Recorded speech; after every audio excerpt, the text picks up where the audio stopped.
이상민 나라살림연구소 수석연구위원 바로 모시고요. 경제뉴스 1타 강사, 경제뉴스 가장 쉽게 설명해드리는 시간 진행하도록 하겠습니다. 어서 오세요. 예, 안녕하세요. 네. 반갑습니다. 오늘은 제가 기사를 보다가요. 정말 충격적인 기사가 있어서 이거 좀 여쭤보려고 모셨는데요. 좋습니다. 네. 한국에서는 1년에 1,900만 원 종부세 냈는데 프랑스 이민 가니까 0원이었다. 전혀 안 냈다. 어떤 분이 그 이데일리에서라는 매체에서 취재를 했어요. 그래서 과천에 사는 김모 씨가 프랑스로 이민 간 동생 내가 너무 부러운데 한국에서 종부세 1,900만 원 내게 돼 있었는데 이게 뭐 아마 시세가 한 20억 원 정도 되는 집을 갖고 계셨나 봐요. 근데 공시 가격 15억 원 정도 되고 근데 프랑스로 가니까 종부세가 없어서 0원이 됐더라. 그런 기사. 네, 이런 기사가 나왔습니다. 이거 사실입니까? 우리가 이민 가야 되는 거 아니에요? 저도 그 기사 당연히 봤는데요. 뭐 전혀 사실이 아니고요. 아, 그래요? 뭐 시가 20억 원 정도 주택이 있으면은 뭐 저는 뭐 홍길동도 아니면은 시가는 시가다라고 생각을 해야 된다고 생각하는데, 근데 우리나라 정부는 시가를 시가로 인정하지 않죠. 공시 가격을 인정을 하고 그리고 공시 가격에 대해서 세금을 부과하잖아요. 그래서 기사에 따르면은 뭐 공시 가격은 15억이다라고 하는데, 뭐 공시 가격은 시가와 공시 가격 차이는 뭐 집마다 각각 다르니까 뭐 14억이 되는 집도 있고 뭐 15억이 되는 집도 있고 뭐 그렇게 됩니다. 자, 그런데 한 15억 정도 공시지가라면은요, 제가 종부세를 계산해 봤는데 뭐 기사는 종부세가 뭐 1,900만 원이라고 했나요? 네네, 1,900만 원 나왔다고. 종부세만 보면은 한 130만 원 정도가 나오는 게 정상이에요. 근데 뭐 물론 다주택자인가?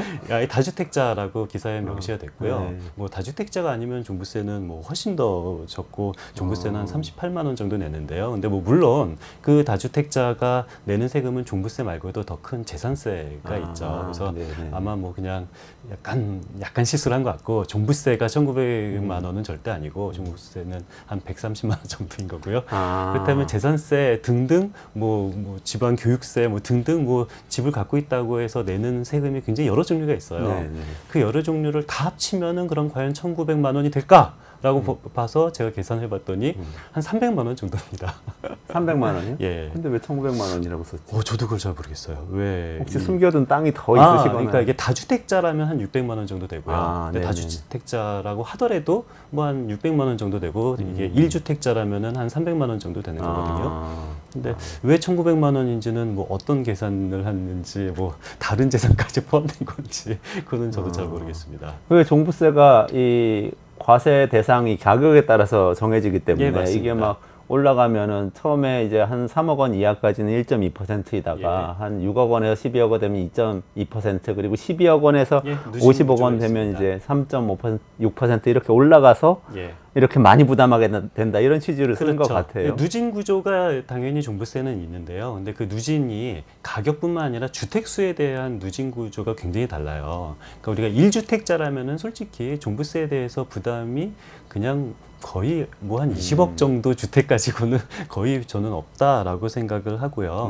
그러니까 1주택자 기준 한 내가 시가 20억짜리 주택을 가지고 있다. 그럼 내는 종부세는 한 38만 원 정도거든요. 그러니까 1년에 38만 원이란 얘기예요. 1년에. 그럼 한 달에 한 3만 2천 원 정도. 그러니까 뭐 큰 부담은 아니고요. 근데 이 기사에 언급되신 분이 51세라는데 20억짜리 주택을 51세 분이 보유하고 있으면은 최소한 30살부터 1년에 1억 원씩 저축을 했다라는 얘기거든요.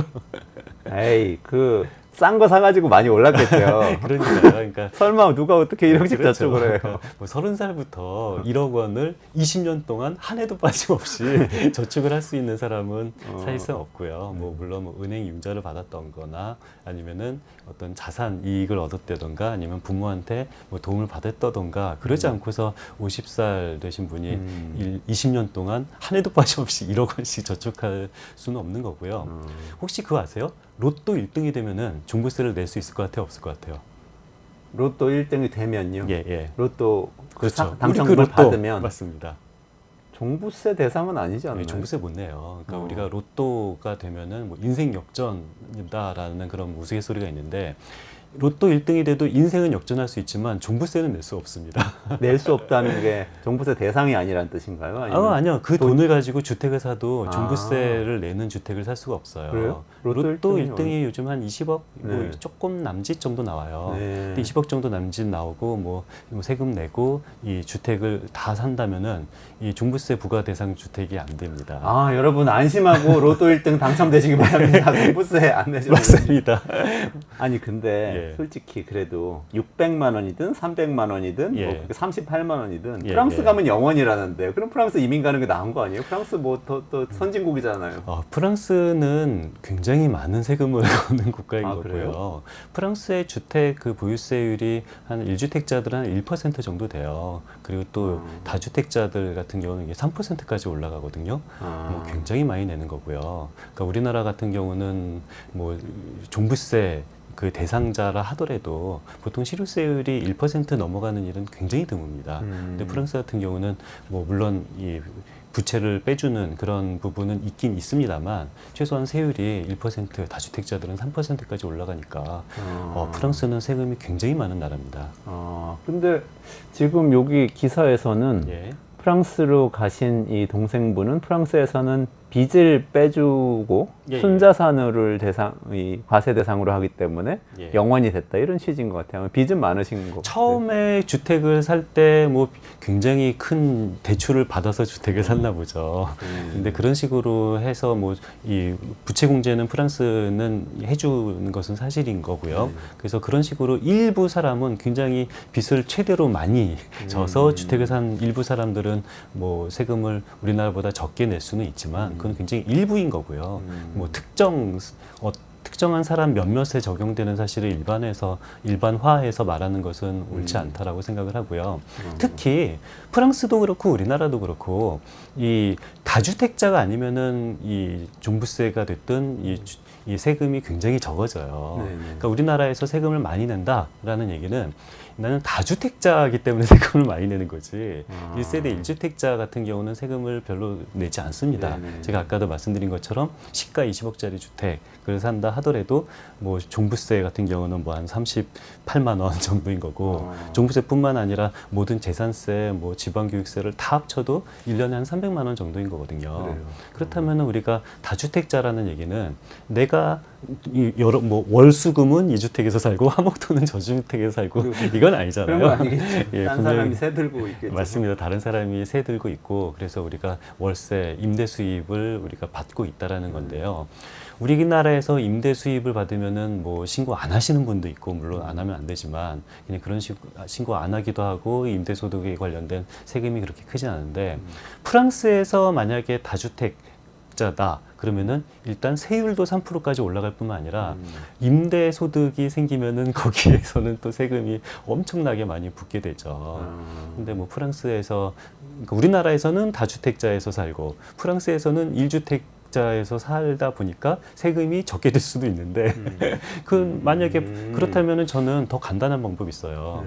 우리나라 다주택자들과 그냥 프랑스로 이민 가는 것보다는 그냥 주택을 자기가 살고 있는 주택 말고 그 투자 수익을 위한 주택을 팔기만 하면은 세금이 확 줄어듭니다. 이민 가는 번거로움을 감수할 필요가 없다. 그렇죠. 이민 가는 번거로움을 당연히 감수하지 않고 주택만 팔면 되고 저는 주택을 굳이 뭐 꼭 안 팔아도 된다고 생각을 해요. 근데 주택을 안 팔면은 거기에 대해서 임대소득세나 세금이 많이 나오는 것은 당연한 거고요. 프랑스로 이민을 가서도 다주택자라면 세금을 많이 내는 거고 프랑스에서도 이 다주택자가 아니라 1주택자라면은 세금을 훨씬 덜 내게 되고 이 구조입니다. 비교하면은 우리나라보다 더 많이 내게 되나요? 그럼요. 프랑스는 굉장히 세금이 높은 나라고요. 그러니까 일단 프랑스는 정부 지출 규모가 GDP 대비 60%에 달하는 나라예요. 우리나라 얼마 정도? 우리나라 같은 경우는 한 38% 정도 됩니다. 훨씬 많네요. 예, 그렇죠. 1.5배 정도 되는 예, 맞습니다. 그러니까 우리나라 그러니까 GDP 대비 뭐 60%라는 얘기는 우리나라 GDP가 한 2,200조 원 정도 되잖아요. 근데 우리나라는 여기서 뭐 50%다 하면은 1,100조인 거고 40%다 하면은 이제 1,000조 원도 좀 안 되는 규모인 건데 그런데 우리나라 정부 지출 규모는 40%가 조금 안 되는데 프랑스 같은 경우는 정부 지출 규모가 GDP 대비 60%가 된다는 얘기는 그 돈이 다 대부분의 물론 부채도 있지만 국민들의 세금인 거죠. 프랑스는 세금이 굉장히 많은 나라입니다. 그럼 무슨 항목이든지 우리보다는 세금은 더 많이 내게 되겠다 이렇게 생각을 해야 되겠네요. 확실하죠. 그러니까 일부 특정 항목은 뭐 비교하다 보면은 프랑스가 우리나라보다 세금을 덜 내는 게 있는데 뭐 근데 사람은 어떤 하나의 세금만 내는 게 아니잖아요. 내잖아요. 소득세도 내고 부가가치세도 내고 재산세도 내고 종부세도 내고 우리는 비교를 할 거면은 특정 세목만 비교하는 것이 아니라 전체 세금을 다 비교를 하는 것이 맞고요. 그것을 비교하기 위해서 우리는 경제학 개념에서 조세 부담률이라는 개념이 있어요. 그러니까 우리나라 조세 부담률은 한 22% 정도 되거든요. 그런데 OECD 평균 같은 경우는 25%예요. GDP 대비. 그러니까 이 대한민국 국민은 GDP 대비 한 22% 정도를 내는데, 근데 OECD 평균은 한 25%를 내요. 근데 프랑스 같은 경우는 GDP 대비 조세 부담률이 31%입니다. 네네. 뭐 굉장히 세금 많이 내는 나라입니다. 그러네요. 근데 윤석열 정부에서 지금 종부세가 글로벌 스탠다드에 맞지 않다 이런 이유 때문에 뭐 완화하거나 또는 뭐 폐지까지 언급하는 분들도 계시고요. 이 정부 내에 그런 상황인데 이거는 사실이 아닌 건가요? 우리가 프랑스 얘기만 했는데 다른 나라들도 많잖아요. 미국도 있고 캐나다도 있고 뭐 일본도 있고. 정확히 말해서 종부세라는 이름의 세금은 전 세계 어디에도 없죠. 왜냐면은 한국어로 종부세라고 프랑스 사람도 말하지 않고 미국 사람도 말하지 않죠. 그러니까 이름이 중요한 것이 아니라 당연히 경제적 실질이 중요한 거고요. 그러니까 우리나라의 종부세라는 것은 이건 결과적으로 우리나라를 비롯해서 어떤 나라도 재산을 보유하면은 OECD 국가 거의 모든 나라가 그 보유한 재산에 대해서 세금을 냅니다. 이 보유한 그 세금을 내는데 그 세금 이름이 재산세일 수도 있고 종부세일 수도 있죠. 근데 보통 일반적인 나라들 같은 경우는 이 재산세와 비슷하게 세금을 걷어요. 그러니까 재산세와 종부세 가장 큰 차이점은 뭐냐면은 재산세는 이 지역, 뭐 강남구에서 재산세가 발생하면은 강남구에서 쓰는 거지 이거를 뭐 중앙정부에 내고 이것을 전국으로 나눠주고 이러지는 않는 것은 맞죠. 그러니까 우리나라 종부세는 그냥 다른 나라들은 돈을 걷어서 지역 정부가 쓰는데 우리나라 종부세는 돈을 걷어서 지역 정부가 쓰는 것이 아니라 그냥 전국 지역에 나눠주는 차이점이 있는 거지. 납세자 입장에서는 종부세가 됐든 재산세가 됐든 어느 나라나 당연히 세금을 걷고 우리나라 같은 경우는 뭐 이름 불문하고 이 재산에 관련된 실효세율이 한 0.2%거든요. 그러니까 실효세율이라는 개념이 실효세율이 설명해 주셔야 될 것 같습니다. 실효세율이라는 개념이 중요한데요. 그러니까 1억 원짜리, 뭐 10억 원짜리 집이 있어요. 그러면은 내 실효세율이 1%다 하면은 10억 원에 대해서 매년 1억 원 세금을 내면은 이게 10%가 되는 거죠. 그리고 10억 원에 대해서 매년 1,000만 원의 세금을 내면은 1%. 그 실제 내가 갖고 있는 재산 가치 대비 세금을 얼마나 내고 있냐? 1% 내면은 실효세율이 1%, 0.1% 내면은 실효세율이 0.1%라고 우리는 말을 할 수가 있는데요. 그래서 정말 세금에 대해서 중요한 개념은 뭐 세율, 뭐 법에 정해진 세율이 얼마냐 그거는 중요하지 않고 그래서 나는 우리나라에서 10억짜리 집을 보유하고 있으면은 세금을 뭐 1,000만 원 내는데 프랑스에서는 10억 원짜리 집을 보유하면은 세금을 1,000만 원 내니 500만 원 내니 이게 가장 중요한 거 아닙니까? 근데 우리나라 같은 경우는 실효세율이 한 0.2%가 채 안 돼요. 전체 평균적으로. 평균. 예, 우리나라 이 보유세, 종부세가 됐든 재산세가 됐든 아무튼 무슨 뭐 세금 뭐 그 다 합쳐서 요 한 보유세, 실효세율이 한 0.2% 정도 되는데 이 OECD 평균 이 미국 같은 경우는 한 1% 정도 되고 프랑스도 뭐 거기에 육박한 정도 되니까 우리나라보다 세금을 한 5배 정도 2배, 3배가 아니라 5배 정도 더 낸다라고 할 수가 있죠. 우리 인식이 재산세는 전체적으로 다 뭐든지 재산 그 어쨌든 집을 갖고 있으면 다 내는 세금으로 이렇게 인식이 거의 다 내는 걸로 인식이 되어 있고 뭐 너무 싸면 안 내겠지만 어느 정도 되면은 다 내는 걸로 인식하고 있고 그렇죠. 종부세는 특별한 부자가 내는 걸로 생각하잖아요. 맞습니다. 그러면은 그럼 말씀하신 다른 선진국들에서 보유세율이 높다, 재산세율이 높다고 할 때는 우리로 따지면 재산세에 해당되는 그렇죠. 이 세금이 높다는 재산세율이 거예요. 높다라는 거고요. 그러니까 우리나라가 종부세가 좀 독특한 구조인 건 맞아요. 왜 지역 정부가 쓰지 않고 걷어서 다른 지역에 나눠주냐. 뭐 굉장히 좀 독특한 제도인 건 맞는데, 근데 다 사연이 있습니다. 왜 어떤 사연이 있냐면은요. 그러니까 재산세라는 것은 뭐 거의 다 지방세예요. 국세가 아니라. 근데 재산세가 지방세인 이유는 이런 의미가 있거든요. 제가 단체장이에요. 단체장인데 행정을 잘해요. 행정을 잘하면은 우리 지역에 사람들이 막 모여들겠죠. 사람들이 모여들면은 땅값이 오르겠죠. 땅값이 오르면 재산세가 더 많이 거치겠죠. 재산세가 더 많이 거치면은 저처럼 행정을 잘하는 단체장은 더 좋은 행정 서비스를 줄 수 있고, 그러면 더 많은 사람들이 모여들고 또 땅값은 오르고 더 많은 행정 서비스를 제공하고 굉장한 선순환 구조가 되는 거잖아요. 그래서 행정을 잘하는 이 단체장이 어떤 행정적 인센티브를 얻어서 더 행정을 잘하는 단체장에게 돈이 몰리고 행정을 못하는 단체장한테는 돈이 안 몰리는 굉장히 저는 바람직하고 합리적인 시스템이라고 생각해요. 그런데 과연 우리나라 땅값이 비싼데 어딥니까? 강남이죠. 예, 그렇죠. 뭐니 해도 뭐 강남, 분당 이런 데잖아요. 근데 과연 우리나라 강남구 땅값이 비싼 이유가 강남구 구청장의 노력의 결과인가? 라고 생각하면은 동의하세요? 아, 그건 아니에요. 강남구 국회의원도 뭐 별로 기여하는 건 없는 것 같고. 그럼요. 우리는 다 알고 있어요. 우리가 강남을 우선적으로 개발을 하면서 강북에 있는 좋은 학교를 억지로 강남에 유치를 하면서 중앙정부 차원에서 강남을 특별하게 우선적으로 개발을 한 거예요. 그러니까 중앙정부는 전국을 골고루 개발을 하지 않고 어떤 특정 지역을 먼저 우선적으로 개발을 하면서 그 특정 지역의 땅값을 올린 거잖아요. 이것은 지방정부의 이 덕이 아니라 중앙정부의 어떤 이 우선적 개발에 대해서 어떤 지역은 특혜를 입고 어떤 지역은 특혜를 안 입은 건데요. 그렇다면은 중앙정부가 특정 지역, 예를 들어서 강남구 같은 데를 개발을 해서 강남구가 땅값이 올랐는데 그것을 과연 강남구가 오른 땅값의 모든 이익을 다 보는 것이 말이 되냐? 우리나라는 이 좋은 행정의 인센티브로서 적용되는 것이 아니잖아요. 그래서 강남구에 있는 그냥 일반 재산세는 강남구와 그냥 서울시가 같이 가져라. 다만 강남구에 존재하는 좀 고가의 부동산에서 나온 수입은 이건 강남구만 갖지 말고 좀 전국 지자체가 같이 나눠 갖자라는 그런 형태의 재산세가 종부세인 거지, 뭐 종부세가 뭐 대단히 뭐 이상한 세금은 아닙니다. 재산세 일종이라고 보면 됩니다.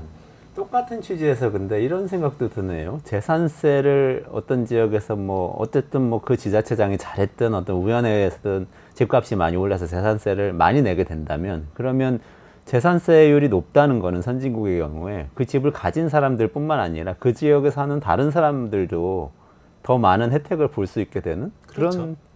그런 결과가 있겠네요. 예, 맞습니다. 그래서 이 땅값이 오르면은 오른 땅값에 대해서 재산 세수가 더 많이 거치고 재산 세수가 더 많이 거치면은 그 지역에는 더 많은 행정 서비스를 할 수가 있게끔 그런 선순환 구조가 되는 거죠. 그러면은 세율이 높다고 해서 꼭 모든 사람한테 안 좋은 것은 아니고 그 땅값이 높은 지역에 사는 집이 없는 분들에게는 더 좋은 것일 수도 있겠네요. 플러스 마이너스 플러스일 수도. 근데 뭐 이럴 수는 있죠. 집이 없는 분들은 그 땅값이 비싸면은 임대료도 같이 비싸지잖아요. 예, 그렇기 때문에 뭐 그런 어려움도 그런 어려움도 당연히 있고요. 그래서 아무튼 뭐 소득 있는 곳에 세금이 있는 거고요. 근데 소득이라는 것은 저는 이 현금주의 소득뿐만이 아니라, 그러니까 우리가 이 집을 갖고 있는 사람이 자기가 집을 통해서 누리게 되는 그 금액도 사실상 보이지 않는 소득이에요. 그래서 우리가 GDP가 우리나라가 2,200조다라고 말하잖아요. 현금으로 2,200조를 번다라는 의미가 아니에요. 그러니까 이 2,200조 안에는 집을 가진 사람이 내가 갖고 있는 집에서 이 나오는 수익도 우리나라 GDP 안에 다 들어있는 거거든요. 그렇기 때문에 우리가 소득이익을 반드시 이렇게 현금주의 개념으로 보는 것이 아니라, 현금만 보는 것이 아니라 내가 누리고 있는 실질적인 그 가치, 실질적인 이익까지도 다 나의 소득이라고 보는 것이 경제적 실질에 맞습니다. 네, 자 그러면은 아까의 그 기사 1,900만 원 종부세 두려워 프랑스로 떠났더니 영원이다. 이 기사는 맞는 기사다, 맞기도 하고 틀리기도 한 기사다, 틀린 기사다. 어느 쪽입니까? 굉장히 많이 틀린 기사다. 굉장히 많이 틀린 기사다. 라고 말을 할 수가 있겠습니다. X로 평점을 매기고. 예, 맞습니다. 알겠습니다. 그리고 윤석열 정부가 글로벌 스탠다드에 맞지 않기 때문에 종부세 폐지를 검토하겠다라고 하는 얘기는 종부세라는 이름의 세금은 당연히 없고요. 네. 그 종부세라고 이름을 부르지 않고요. 우리는 그 이름이 중요한 것이 아니라 경제적 실질을 봐야 되는 거잖아요. 종부세가 됐든 재산세가 됐든 아무튼 내가 보유한 재산에서 세금을 내지 않는 나라는 OECD에서는 없는 거예요. 그런데 내가 10억짜리 재산을 보유하면은 거기에 대해서 세금을 1,000만 원 내는지 500만 원 내는지 그게 핵심인 거고, 우리나라 같은 경우는 재산세, 종부세, 뭐 지역 그 교육세 모든 거를 다 합쳐도 실효세율은 0.2%다라는 거고 평균적으로는 미국은 그렇다. 그렇죠. 미국은 실효세율이 1%다. 물론 주별로 달라요. 굉장히 이게 낮은 주도 있고 높은 주도 있는데, 근데 이 미국도 그렇게 높지 않다라고 주장하시는 분들은 이게 낮은 주만 갖고 와서 미국 봐라 굉장히 낮다라고 하는데, 우리는 평균이 중요하죠. 카운티별로 또 다 다르더라고요. 맞습니다. 지역별로. 예, 그래서 평균이 중요하고, 평균은 미국은 한 1% 정도 세금을 내니까 10억짜리 주택을 갖고 있는 분이 1%면은 뭐 1,000만 원. 1,000만 원 내야 되는 거잖아요. 예, 상당히 근데 아까 부담이 되는 금액이에요. 한국에서 다주택자가 20억 원짜리 집 갖고 있어도 예. 600만 한 원 600만 원 정도 정도까지 냅니다. 내게 된다고 하셨으니까 예, 예. 우리가 훨씬 더 그럼요. 낮은 거는 사실은. 예. 저 근데 한 가지 더 여쭤볼 거 있어요. 시간이 막 가고 있어가지고 예. 이거 빼먹을 수가 없는데 정말 충격받은 거. 매일경제 기사인데요. 맘 편히 죽으라 이민 간다. 이런 기사가 있거든요. 그래서 한국 예. 부자 1,200명 엑소더스 자녀들도 안 말린다는데 이런 기사가 있어요. 이게 뭐냐면은 고액자산가 백만장자들이, 그러니까 백만장자라고 그러면 14억 원 이상, 예. 미국 100만 달러니까 예. 이 갖고 있는 분들이 이민을 가는 비율을 전 세계적으로 찾아봤더니 예. 한국이 네 번째로 많다. 아, 그래서 한국에서 지금 부자들의 엑소더스가 일어나고 있다 이런 얘기예요, 한마디로. 아, 그렇군요. 진짜 상속세 때문에 외국 가면 상속세 안 내도 된다는 건 사실인가요? 그러니까 상속세가 뭐 폐지된 나라도 있다라는 언론 기사가 요즘 많이 나오는데요. 예, 상속세 폐지된 나라 뭐 몇몇 군데 있습니다. 뭐 호주도 상속세가 폐지가 됐고, 뭐 캐나다도 상속세가 폐지가 됐고 그런데요. 근데 우리가 상속세가 폐지가 됐다고 해서 이 모든 세금이 폐지가 된 나라는 당연히 없고, 이 이름이 이 상속세 형식으로 세금을 걷다가 자본소득세 형식으로 세금을 걷고 있다라고 이해하면 되는 겁니다. 상속세와 자본소득세 예. 어떤 차이가 그 상속세는 내가 그냥 상속을 받은 그 시점, 그러니까 우리 아버지나 어머니가 돌아가셔서 나한테 이 돈을 남기고 돌아가신 그 시점에 세금을 내는 게 상속세라면은요, 자본이득세 같은 경우는 그 자산의 가치가 증가한 금액에 대해서 세금을 내는 것이 이게 자본이득세인 거고요. 그러니까 예를 들어서 그러면 우리나라에서 예를 들어서 이제 홀어머니 계신데 10억짜리 집을 돌아가셔서 저한테 상속을 해주신다고 그러면 그게 5억 원 공제받고 나머지 5억에 대해서 뭐 이렇게 세율 따져가지고 세금을 내잖아요. 맞습니다. 그러면은 자본이득세라고 그러면은 이렇게 딱 받았을 때 그때는 안 내는 거예요? 예, 자본이득세 같은 경우는 일단 우리 아버지가 뭐 10억에 산 이 땅이나 주택이 지금 딱 돌아가셨을 때 20억이 됐어요. 그리고 20억이 됐으면은 10억의 그 자본 차익이 생긴 거잖아요. 네네네. 10억의 자본 차익에 대해서 세금을 내는 거고요. 그리고 나서 제가 이 20억짜리 주택을 이 상속을 받았어요. 20억짜리 주택을 상속을 받았다라는 이유로 상속세를 내지는 않는데, 당연히 그 20억짜리 주택이 제가 상속받은 다음에 또 10년 지나니까 30억이 됐어요. 그러면은 또 추가로 오른 10억에 대해서 세금을 냅니다. 그런데 그 세율이 뭐 상당히 높아요. 뭐 이런 캐나다 같은 경우는 한 67% 정도 되고. 67%? 그럼 가만히 있어.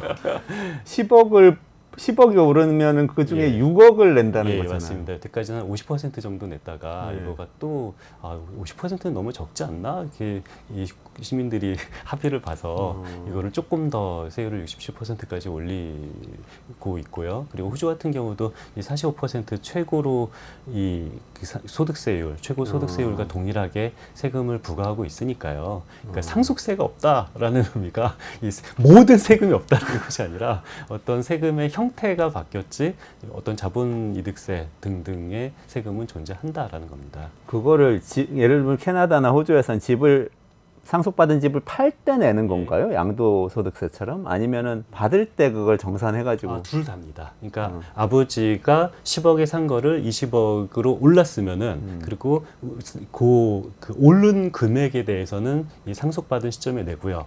그리고 나서 내가 받은 돈을 또 나중에 팔 때 그 양도소득세처럼 그 파는 시점에 또 내고요. 아, 상속세가 있는 거네 그러면. 그러니까 상속세는 없고 자본이득세가 있는 거지. 근데 말이 예. 이렇게 말이 바뀐 거지. 상속했을 맞습니다. 때 세금 예. 내는 거잖아요. 어떻게든지 이 상속을 받아서 내 돈이 생기면은 소득이 있는 곳에 세금이 있다라는 원칙은 근대 국가의 원칙 아닙니까? 아니, 그러니까 지금 이 기사에 예. 따르면은 한국 부자 1,200명이 엑소더스 한다는데 그 밑에 숫자를 보면은 제일 많이 이민을 가시는 나라가 아랍에미레이트 이런 데 빼고 좀 특별한 예. 나라니까 호주, 캐나다 이런 나라들이거든요. 그러니까 저는 호주, 캐나다로 뭐 이민을 간다고 하니까 뭐 그 말은 사실이겠죠. 뭐 거짓말은 아니라고 생각하고요.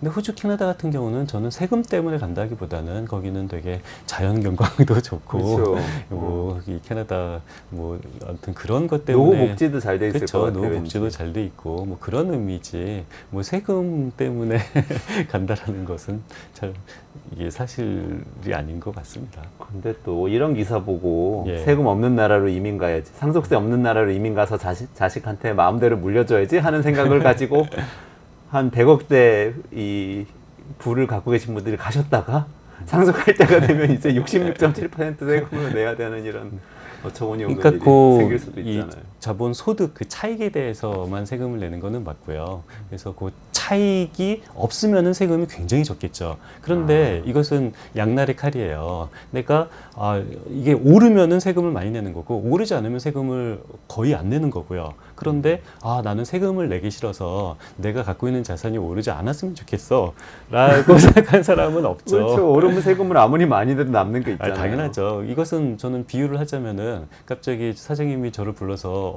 작년에 일 잘했으니까 연봉을 인상하겠네라고 하는데 사장님이 저는 연봉 인상 싫습니다. 왜 그러나? 연봉 인상되면 소득세가 오르지 않겠습니까? 그래서 저는 절대로 연봉 인상을 원하지 않습니다라고 하는 사람은 없겠죠. 당연히 그런 사람이 그렇죠. 없는 것처럼. 근데 자산이 오르면은 당연히 세금이 늘죠. 그런데 세금이 늘까봐 뭐 자산이 오르지 않기를 걱정하는 사람은 없겠죠. 근데 여기 그래프가 엄청 크게 상속세 없는 국가로 이민 간 한국 국민 현황, 캐나다 4,000 몇 명, 4,400명 뭐 이래가지고 엄청나게 크게 나와 있는데 이거는 거짓말이네요. 그러면 뭐 상속세 없는 이란 말이죠. 그렇죠. 상속세는 없는 건 맞죠. 그러니까 우리가 이 진실과 사실은 다르다고 하잖아요. 그러니까 상속세라는 이름의 세금은 없는 건 맞는데 이 자본이득세는 분명히 있는 분명히 거고요. 있다. 예. 뭐 자본이득세 우리나라로 따지면은 어떤 자본이득세는 이 금투세 이 지금 원래부터라면은 내년 1월 1일부터 도입되기로 여야가 합의를 해서 추경호 당시 의원이 요 대표 발의를 해서 내년도 1월 1일부터 이 금투세가 도입이 되기로 바뀌었는데요. 근데 이것이 올해 세법 개정안에 어떻게 될지는 모르겠습니다만 아무튼 이런 것들이 자본이득세인 거죠. 근데 보면은 상속세를 자본이득세로 바꾸자라고 주장하시는 분들은 대부분 금투세는 도입하지 말고 폐지하자라고도 주장하는 분과 겹치더라고요. 그럼 상속세도 폐지하고 이 자본이득세와 같은 금투세도 폐지하면은 남는 거는 소득세밖에 없거든요. 근데 만약에 금투세도 폐지하고 이 상속세도 폐지하면은 소득세 형태로 과세를 할 수밖에 없어요. 소득세 형태로 과세하게 되면은 세금이 어마어마하게 늘어납니다. 그렇겠네요. 근데 또 월급쟁이들한테 뭐 그렇죠. 예를 들어서 많이 부담이 되겠네요. 그렇죠. 제가 소득으로 근로소득으로 5억을 벌면은 소득세를 한 1억 정도는 더 내야 돼요. 한 5억 정도면 큰 금액이니까. 네. 그런데 제가 우리 아버지한테 5억을 상속받으면은 상속세를 얼마 낼까요? 얼마? 5억은 공제받으니까 안 맞습니다. 내잖아. 영원이잖아요. 맞습니다. 그래서 5억을 상속받으면 세금을 한 푼도 안 내는데 5억을 노동소득으로 벌면은 세금을 1억 원 이상 내요.